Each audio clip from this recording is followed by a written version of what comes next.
aad baa u mahadsantahay agsime. Runtii shirka shalay wuxuu ahay in xog lagu kala qaato sidii shaqooyinka dowladda hoose iyo gobolka horyaallo sidii loo dardargelin lahay. Marka wuxuu ahay shir aad muhiim u ah oo looga hadlayay sidii adeegyada loo hayo bulshada kor loogu qaadi lahay, gaar ahaan qaybta maaliyadda. yaa ku helay maaliyadda? Dhammaan qaybaha kala duwan dakhliyada qaabilsan iyo gudoomiye ku-xigeenka maamulka maaliyadda iyo qaybaha kala duwan ee ka shaqeeyo ay isugu jireen macnaha. marka ma amara ka soo baxay mase talooyin? runtii talooyinka amar ah, laakiin talooyin ay waxyaaba ka soo baxay iyadoo la fulinayo amarka gudoomiyaha gobolka Banaadir ahna duqa magaalada Muqdisho. wuxuu amar ku bixiyay in adeegyada bulshada loo hayo la daadijiyo sidii degmo iyo waax u gaari lahayd macnaha ayaa shaqadeeda ku jirnaa macnaha. wacyigelinta iga horreyn ma lagu soo qaaday in dadka la wacyigeliyo si wax badan u soo baxaan? runtii priority-gaba waxa waaye waxyaabaha hadda ugu horeeyo oo ololaha aan wadna waxay tahay in dadka la wacyigeliyo ay ogaadaan shaqooyinka ay xaqa u leeyihiin iyo waxyaabaha waajibaadka ah oo iyaga laftooda laga rabo. marka si collectively ah ayaan ololahaasaan u wadnay qaybaha kala duwan ee adeegga bixiyo. agaasimo guud, mararka qaar waxaa laga cawdaa dad adeeg u baahan oo kale ayaa waxay la kulmaan xafiisyo xiran oo kale. arrintaas ma lagu soo qaaday? runtii waa lagu soo qaaday saacadaha dheeriya in loo shaqeeyo, saacada dheeriya in loo shaqeeyo bulshada ayaa kow ka ah. xafiisyada adeegga bixiyo 8 subaxnimo amba 2 saac sida loo yaqaano ilaa galabkii 10 saac qofku markay timaado inay saacad kasta adeeg ay hesho, degmada amba deegaanka ay degantahana ay ka hesho ayaan xoogga saaraynaa.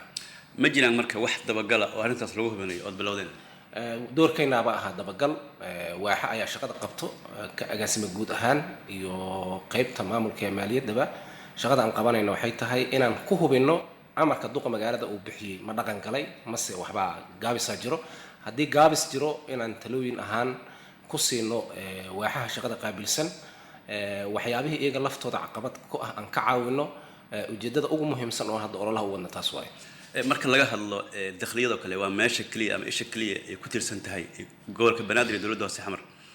wax cusub oo soo kordhisan ma jira si dadka loogu adeego?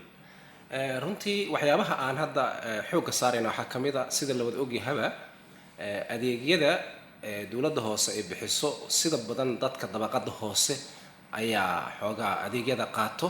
marka waxaan rabnaa inaan xoogga saarno dadka xuquuqda lagu leeyahay dowladda hoose inaan macnaha la fadhiisano laga dhaadhiciyo. sida badan waxay ka cawdaan howlwadeennada in xarumaha waaweyn amba ha ahaato qaar mudanayaal ay leeyihiin amba ha naqato qaar mas-uuliyiin kaleentood inaysan access u lahaynin dadka adeegyada raba inay bixiyaan. marka waxyaabaha noogu muhiimsan waxay tahay oon la wadaagno dadka muhiimka u ah dowladnimada inay xuquuqda lagu leeyahay ay bixiyaan, si annagana markaas waajibaadka nala ku leeyahay nala kula xisaabtamo. waa mas'ala agaasime waxaa tahay agaasimaha guud ee dakhliyada waana cusub tahay. xaggee wax ka bilowda markii lagu magacaabay? waxaan wax ka bilaabay inaan la fadhiisto dadka shaqada waday oo iiga horreeya macnaha oon ka qaato idea. kabacdi waxyaabaha aan isleeyahay gaabisaa ka jiro aan isku tala darsanno. shaqooyinka sida loogu talagalo u socdana aan ku dhiirigeliyo. shaqo sideeda qof kaligii waxba kama bedeli karto, laakiin si iskaashi ayaa wax looga qaban karaa. marka iskaashi saaxiibtimo ku salaysan ayaan isku dayayaa inaan wax ku dhaqaajino. meelaha aad leedahay ilaa hadda waad aragto daldaloolada maxaad ummadda u sheegi kartaa? waxaan u sheegi karaa dowladnimadu waa dadka.